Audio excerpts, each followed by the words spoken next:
Hi, it's Michael Kerr here, presenting Small Business Banter.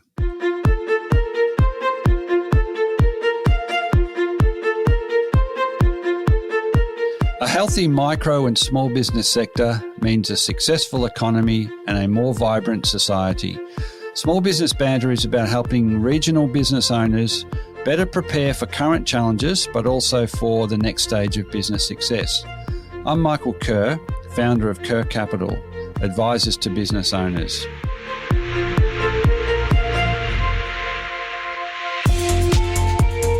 Each week, I interview a fellow small business owner or an expert, and they share their stories, their lived experiences, the wins and the losses, and their best advice to help you, the listener, get the most you can from your own business.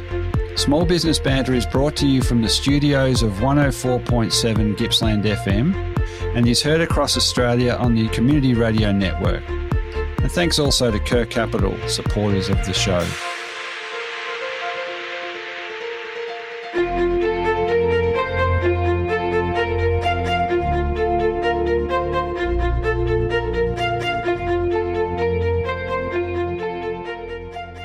Welcome into another edition of Small Business Banter Community Radio and Podcast. Geoff Hetherington joins me today. Geoff is the founder of Elite Business Institute. He's a strategy and profit coach. Very big welcome to you, Geoff. I've been looking forward to this conversation. Yeah, thanks, Michael. Great to be here.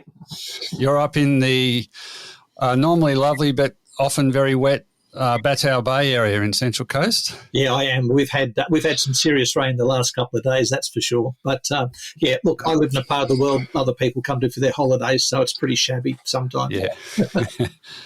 Can you give us a couple of minutes on yourself? Look, for the listeners, what we're going to be talking about today, Geoff has been a senior exec, a business owner, and an advisor through board advisory position, so he knows about business and most particularly how to structure them so that they're more like a real business and less like a job. I think that's a part of your philosophy. So anyway, a little bit about yourself, Geoff, please. Yeah, sure. Look, I've been doing this business coaching thing for about 12 years now. It came about after I left my last CEO role. So prior to that, I'd spent about 30 years as what they call a C-suite executive across 12 different industries. 5 of those years were spent in Indonesia, where I ran 5 businesses simultaneously for Dairy Farm, which is a subsidiary of Jardine Matheson, and they were largely retail businesses, but it was a pharmacy business, a supermarket business, a convenience store business, etc. And that was a great time of personal growth for me. I also got to adopt my son Michael, who was as long as my forearm when I brought him home, and now he's 6'3" and 180 pounds, and 2 axe handles across the shoulders. That was great. What a bonus! Yeah. And look, way back in another life, I was a high school teacher, which is really what I'd wanted to be since I was the proverbial knee-high to a grasshopper. But the year I graduated, along with 230 others, there were only 32 teaching jobs in the entire state of Victoria. So I did the emergency teaching route and replaced people on long service leave, and realised that wasn't any way to build a career. So I'd worked night fill in supermarkets to pay my way through uni. So I went to one of those chains, Safeway, which is no longer around, and said to them, make me a manager. And they did. And to this day, their training was so great, I can still bone out a side of beef, and I know more about fruit and veg and delis. But anyway, that's how it goes. So look, that's my background. Very mixed. Yeah, and that combination of C-suite executive level experience in all those industries, well, is also a very, an interesting combination. You span 12 industries. So yeah. I can see why, as a coach, maybe you're able to easily, understand a breadth of businesses. So I think your mantra, what I took away from it was to teach business owners to build their business around their life, so they stop feeling like an employee, so they be a boss. Yeah. B, live on their terms, C, make more money, D, have more fun, and E, spend more time with those that matter. So that's a pretty good place to start. So with that in a day-to-day sense with business owners, I want to dig down on your process for uncovering where the opportunities are in a business. But let's start with owners and what triggers them to think about engaging with a coach like yourself or any coach? I think particularly when you're talking about small to medium-sized business owners, Michael Gerber's book, The E-Myth, which is probably in its 37th edition or something now, is very true. Lots of people go into business because they don't work for someone else. They've got a skill set that they want to use, which makes them what he calls a technician. But to run a business, you actually have to be a manager. And transitioning from technician to manager is something that very few business owners can do well. And usually when they come to people like me is when they've reached the stage where they go, I'm working really hard, I'm not seeing my family, I'm not getting the results that I feel my business is capable of. So there must be stuff I don't know. So I need to find someone who can show me that stuff. So, on the 4-stage learning process, you go from unconsciously incompetent, you don't know what you don't know, to consciously incompetent, you're aware there's stuff you don't know, to consciously competent where you've got to think about what you're doing, you've got an idea, and then unconsciously competent, we just do it. Well, people, when they reach that consciously incompetent level where they know there's stuff they don't know and it's just not working, and they're probably getting complaints from their partners and their kids about not seeing them and all that sort of stuff, that's when they the smart ones look for me. To be fair, there's a lot of ego involved too when you're running your own business, and a lot of people hang on too long because they don't want to stick their hand up and admit they need help. I come across that all the time, and there's a negative and a positive aspect to that, because just to get where a lot of owners get, which is they've got something that, a business that is viable, maybe not as profitable as it could be, and maybe it's taking more out of them. But that what it required to get there is a lot of energy and self-belief. But then there's a time when that turns into the negative aspect, which is maybe I do need someone more than myself to guide me through the next stage. Is that that ego thing? Is that the biggest blockage, do you think, to reaching out? I think it often is. And it's also probably because, I personally don't like the term coach, but I use it because what other term do I use? I mean, I'm a mentor, I'm a business advisor, I'm a business coach. I actually teach more than I do any of the other things. I actually identify the skills that people need, and I teach them how to develop those skills and use them in their business once we've decided on strategy. But but it's a poison well. So, a lot of business owners have heard about business coaches either being incompetent or rip-off merchants or whatever. So they shy away from actually seeking help as well. So that's part of it. But the biggest thing is someone just literally having the guts to stick their hand up and go, I'm doing the best I can. It's not working as well as it should. How do I get out of this hole, or how do I fix it? And that's it. In many ways, doing what I do is a bit like being a psychologist. Everyone goes to a psychologist to get fixed, but they don't have to tell people they've been to a psychologist afterwards, right? And that happens with me quite often with people. They'll say, Geoff, thanks very much. You've saved my business and my marriage and all that, but I can't refer you because then I've got to admit I couldn't do it myself.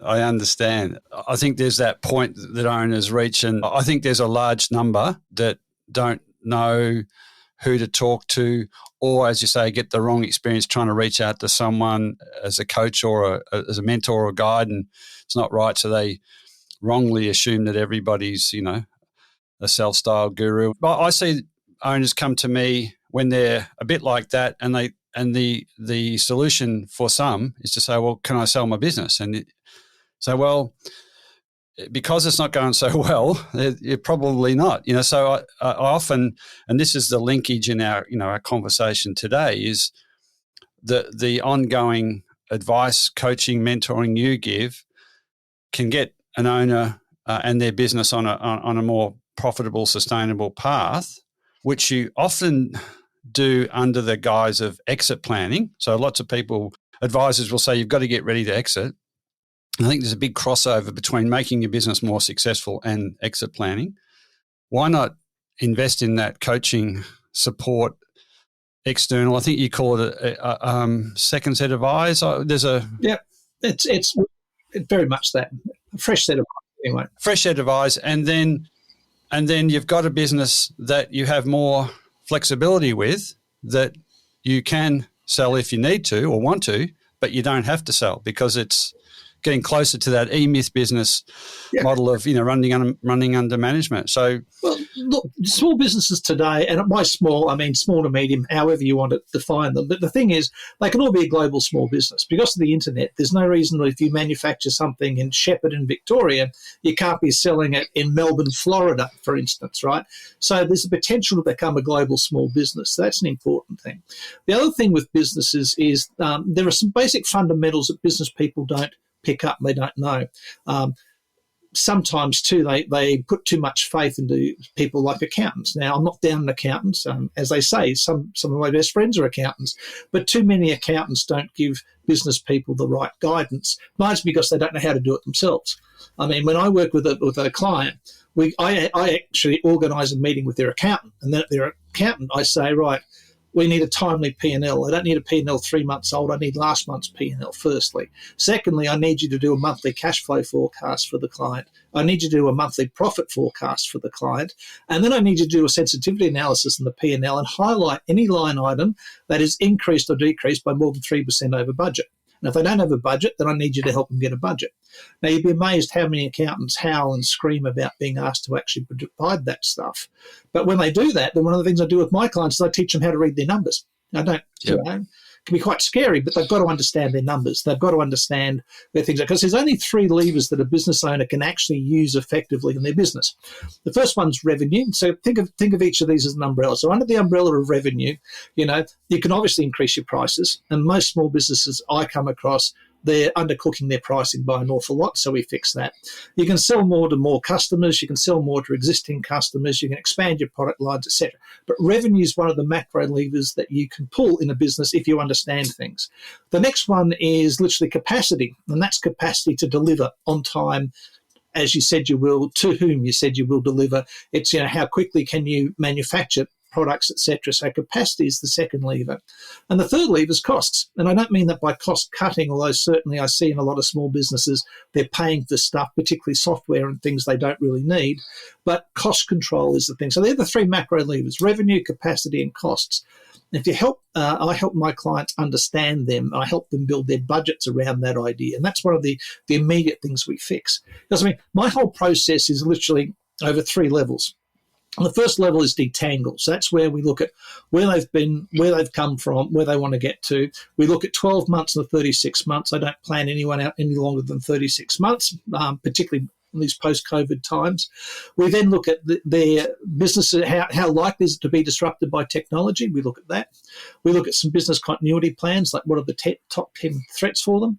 We also look at their personal stuff. We ask them to answer a question, how much is enough? And that's how much is enough money for you? How much is enough travel, enough restaurant meals, and kids? Such a great question that gets lost in business discussion all the time, because it's a recurring theme on this radio program and podcast. Really, how much do you want? And everybody doesn't need to strive to have a gazelle or a $1 billion business. If it's working okay for you, good on you. I call it the 4 numbers. The first number you've got is meet the Maslows, and that's where life's so tough. All you can do is look after the Maslows, roof over your head, food on the table, etc. You don't want to be stuck there for any more than 3 to 6 months. The next level up's Mac and a movie. That's where you've got enough money to have McDonald's and see a movie every now and again. Your kids get crappy birthday presents, and you probably do the fruit bowl lucky dip for bills. Hey, Telstra gets paid this week, that type of thing. The next level up from that is what I call true break even, and that's where you have good holidays. You pay all your bills. You pay your tax on time. You pay yourself. Business is ticking over. And that's a good life. And you can live there forever and have a good life, what I call a profitable life. And then there's another level up there, which I call L cubed, which is live a larger life. And some people aspire to that. They're the people who want to change the world or get the super yachts and all, and that's fine. But for me, it's about getting my clients to the true break-even point. So we do that by detangling their business and identifying what they need to do. The next level up's design, and that's where we design their business around their life. We look at their systems, their policies, their procedures. We create systems. We get a lot of personal productivity going. We also work with them a lot about maybe their health, mental health, physical health. We try and get that happening. And then the third level, of course, is dominate, where we actually help them dominate their marketplace. And what I do with all my clients is towards the end of the 12 months they work with me in general, is I make them create an exit plan. I tell them, right, now we're going to pretend you've got 3 months and you have to sell the business. So what do we do? And that's where you tighten things up. That's where you identify any rough corners you've missed and you knock them off.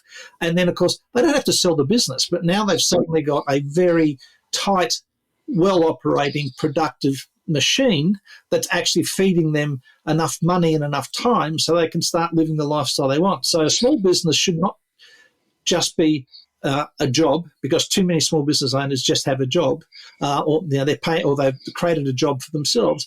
A truly good small business, A, like I said, could be a global small business, but B, it should be a lifestyle business. It should be giving them and their families the lifestyle. And that's really where I come from, to try and help people. Yeah, look, and on today's edition of Small Business Banter Community Radio and Podcast, talking with Geoff Hetherington from Elite Business Institute. So let's talk about the tie-up between exit planning, which is traditionally thought of, I think, as something that you do pre-selling, and then too late. Or it's, I have seen some good cases where somebody has taken the decision to do exit planning and found out their business, or some of those problems that were exposed with a little bit of effort went away.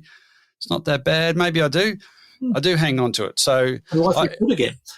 Yeah, and so the work you do, which we've talked about, just leading up to this, it's so powerful to be able to firstly find and trust in a good external advisor like a coach or mentor like yourself or whoever it is, and then actually take to be brave, take that advice and implement it, and find yourself with a business that is not so much of a problem and not so in need of being sold, because it's producing you a good enough return, and in terms of money and in terms of time and lifestyle so you start to think, well, I'll run with this. I had a client a couple of years ago who we went and we fixed up his business, and he just said, I'm going to sell it. I've just had enough. And I went, do you need to sell it, or you just need to go and have 6 weeks off? And he went, no, that's it, I'm done, And I said, all right. So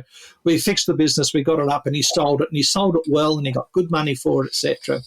And I bumped into him, it must have been about 3 months afterwards, so how are you going? He says, regretting selling my business. He said, you were right, I just needed 6 weeks off. And I went, well, he said.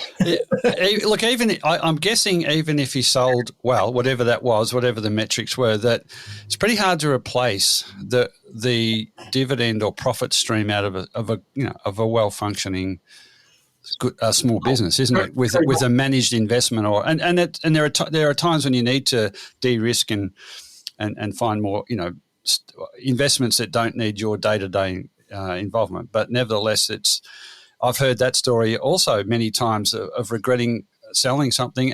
Sometimes I was a little bit bored. Yep. And if you're bored, well, that's not such a bad thing. Just, as you say, go have a holiday for a bit.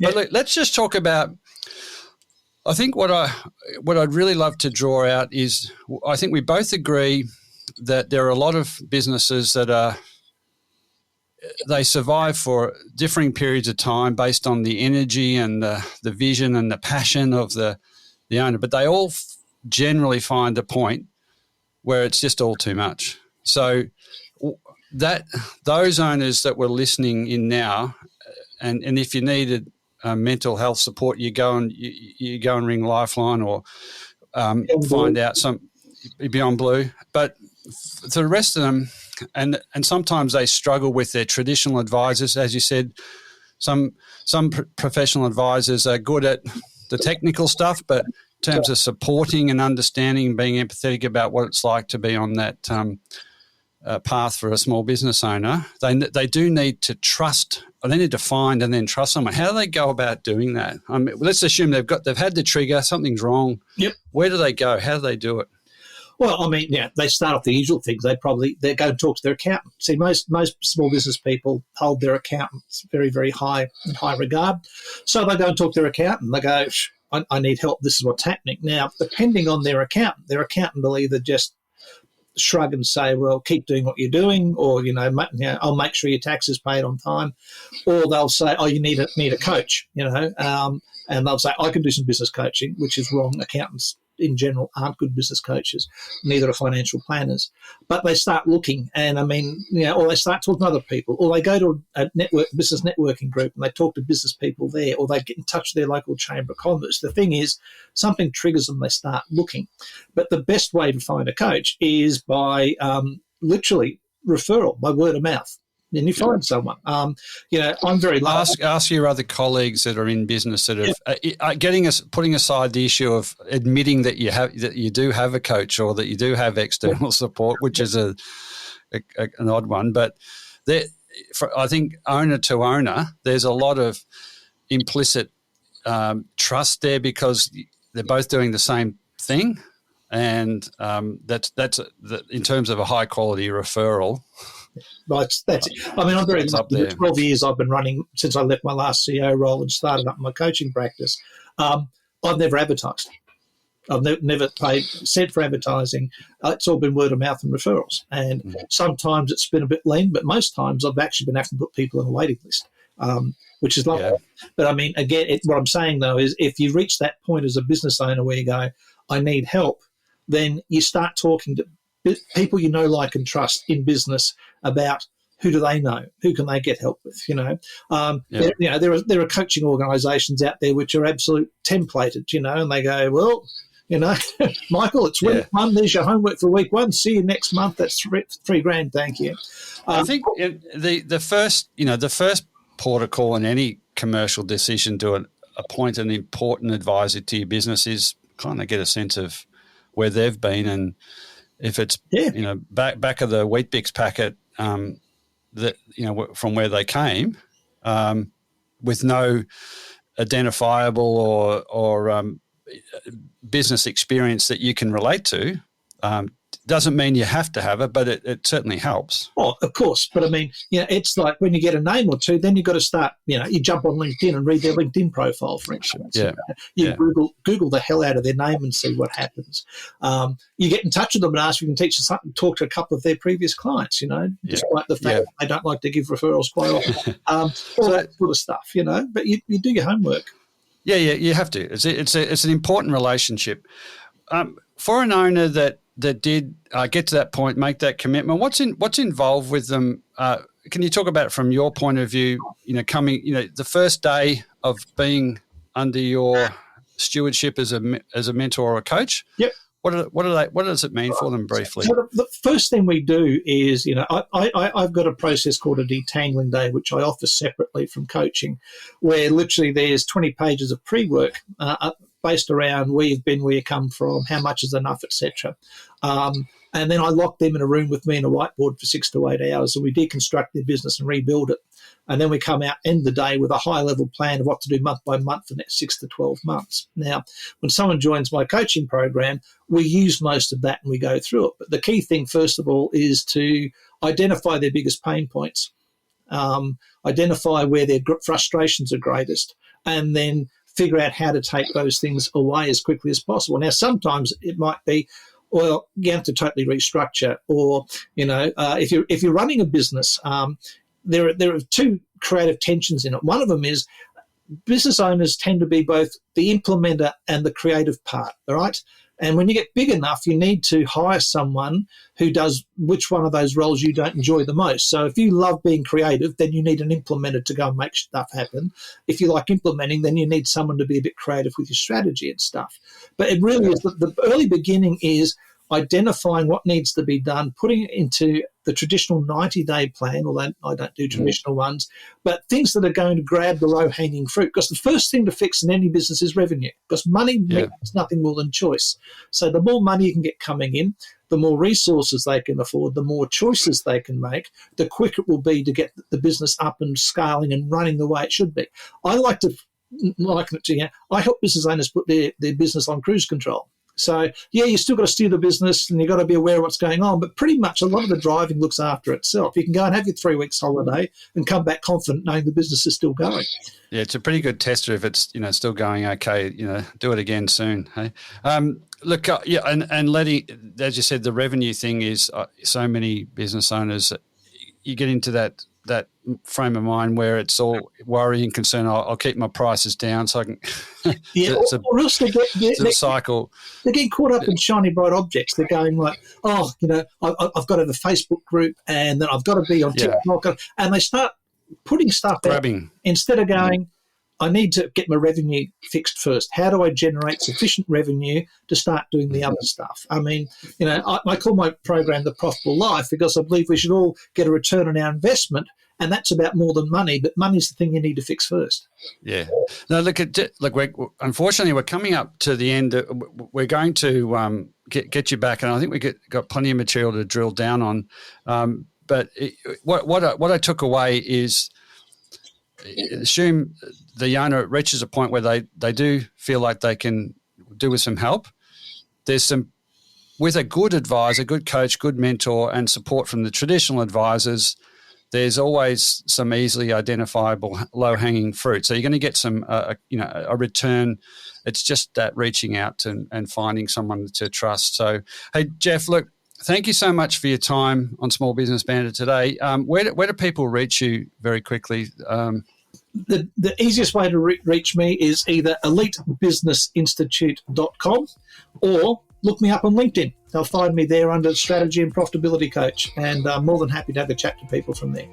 I'll put that in the show notes. Thank you very much for your time today, Geoff. Thanks, Michael. It's great to be here.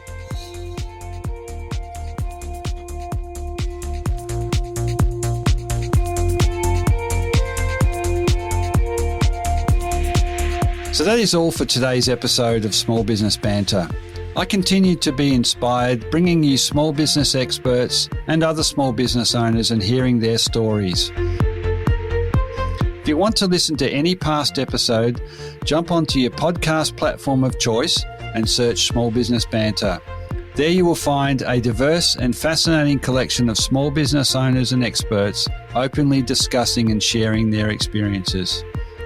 For any of the links, resources, or information we've talked about on the show today, or to contact me, please head over to smallbusinessbanter.com, or you can find us on Facebook and Instagram. And it would be great to have you tune in the same time next week for another episode of Small Business Banter.